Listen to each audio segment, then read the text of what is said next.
Hola misioneros, ¿cómo están? En el video de hoy vamos a hablar acerca de los diferentes astros o planetas que rigen nuestra carta natal o la carta astral, mirando qué o analizando qué tipo de energías influyen o nos transmiten hacia nosotros los seres humanos para condicionar nuestro comportamiento en todo lo que nosotros llamamos vida. Entonces, para entrar a hablar de esto es necesario saber que existen diferentes dioses. La astrología, por ejemplo, se basa mucho en los mitos de los dioses olímpicos y los titánicos, que serían pues los anteriores a los olímpicos. Entonces vamos a recordar que, por ejemplo, el dios Urano o el dios del caos era el dios que gobernaba en el cielo en el principio de los tiempos. Era el que gobernaba, el que mandaba, el dueño de todo, y este tuvo algunos hijos, o bueno, muchos hijos. Entre estos hijos nació Saturno, o Cronos, el dios del tiempo. Este dios, cansado de los abusos y digamos del mandato o el desacuerdo con lo que hacía su padre, cuando tuvo la suficiente fuerza se enfrentó a él para derrocarlo, cosa que logró derrocarlo con su guadaña, la que siempre simboliza a Cronos. Logró rasgar y cortar sus testículos, lo castró, ¿sí? Y así fue como Cronos derrotó a su padre. De allí empezó el nuevo reinado o el imperio de este dios, quien también empezó a tener muchos hijos. Cuenta la leyenda que las predicciones que le hacían a él decían que el que hierro mata, hierro muere, ¿sí? Entonces, ¿qué significaba esto? Que él iba a tener un hijo que, así como él derrocó a su padre, uno de sus hijos también lo iba a derrocar. Entonces, cada hijo que él tenía se lo empezaba a devorar, se lo comía, dándonos a entender esta parte del mito, que el tiempo, Cronos, se devora absolutamente todo, que no queda con nada, el tiempo siempre va a seguir, todo se lo consume el tiempo. La esposa de Cronos, cansada de estar pariendo hijos y viendo cómo él los devoraba, alcanzó a salvar a uno de ellos, al pequeño Zeus, quien fue enviado a la tierra para que fuera criado en las montañas por unos campesinos. Él fue alimentado con la leche de la cabra maltea, pero eso es un mito que vamos más adelante, en otro contenido lo vamos a profundizar más. El cuento o la historia va que Zeus, cuando creció y tomó la suficiente fuerza, enfrentó a su padre y lo pudo derrotar.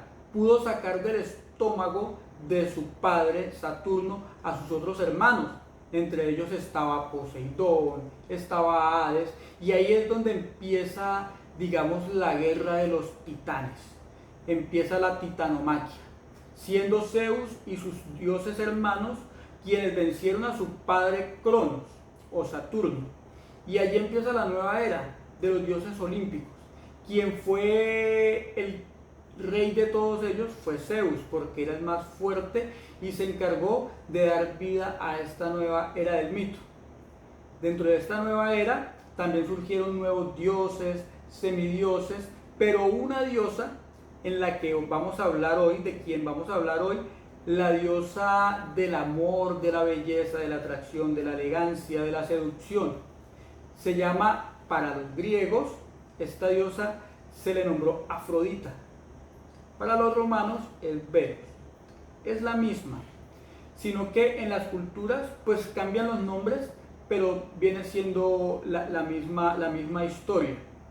Entonces dice que Venus nace desde cuando Saturno castra a Cronos y sus testículos caen al mar, en la tierra. Desde el cielo, donde libraron esta batalla, caen al mar, en la tierra, y desde allí se forma una concha. Y de esta concha, como si fuese una perla, una piedra preciosa, nace Venus. Dice la historia que la belleza de esta diosa era incomparable.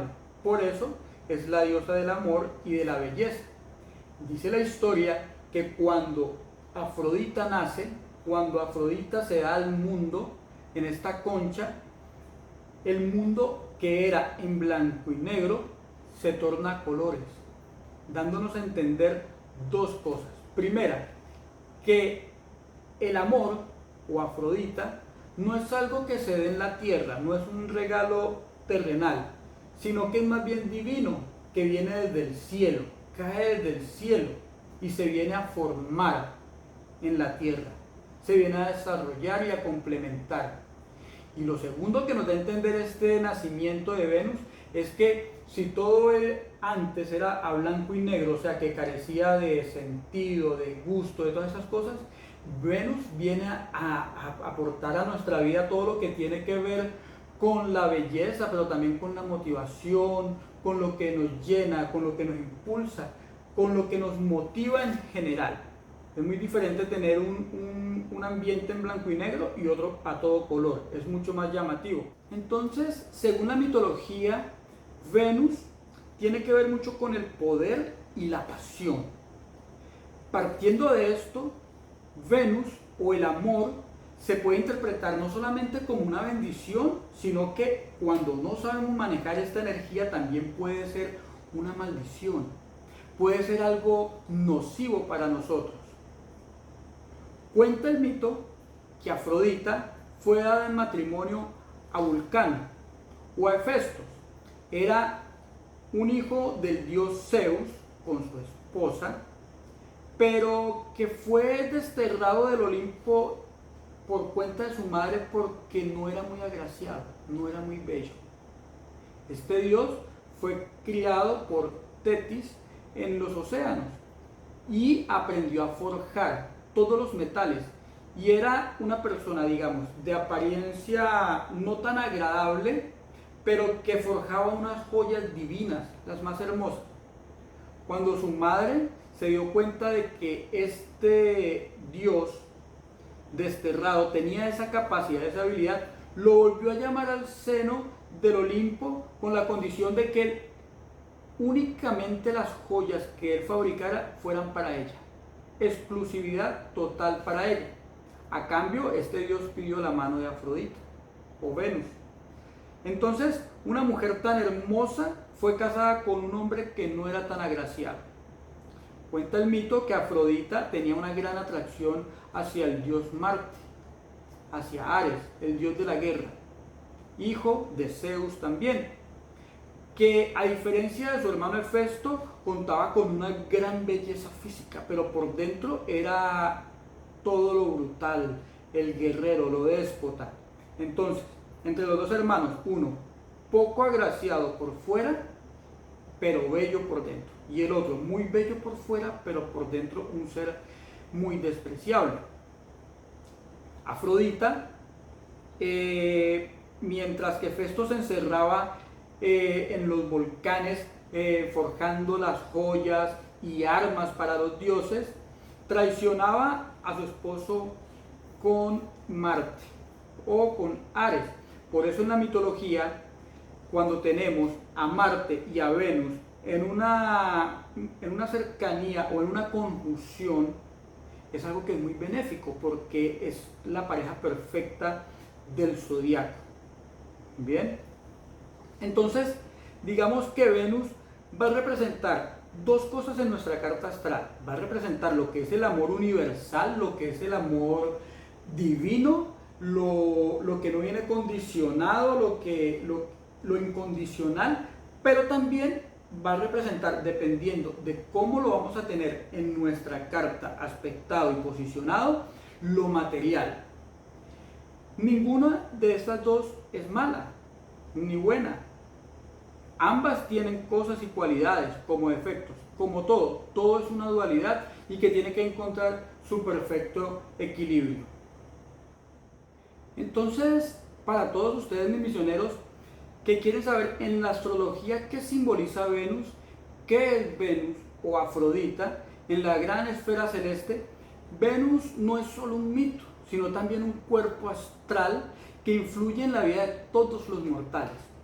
En la astrología, Venus brilla como el planeta que gobierna el amor, la belleza y la armonía. Su influencia en la carta natal de cada persona revela los secretos de su corazón, sus deseos más profundos y sus pasiones ocultas. Recordemos, y lo digo nuevamente, que Venus rige a Tauro y a Libra. Ahora, ¿quieren saber dónde está su Venus? ¿Cómo está influyendo esta diosa o este cuerpo celeste en la vida de cada uno de ustedes? Bien, los invito a que se hagan una carta astral conmigo. Visiten mi página www.misionastral.com.es. Allí podrán encontrar fácilmente dónde pueden agendar una cita, y en esta consulta que quieran realizar vamos a entender cómo vivimos, cómo sentimos y cómo expresamos el amor en nuestra vida, qué atraemos en nuestra vida, y todo esto nos lo indica Venus. Los invito a que sigan mis redes sociales y se hagan su carta astral para que empiecen con su despertar espiritual y evolucionar y saber qué vinimos a hacer a este mundo y hacia dónde nos tenemos que dirigir. Un abrazo al alma. Chao.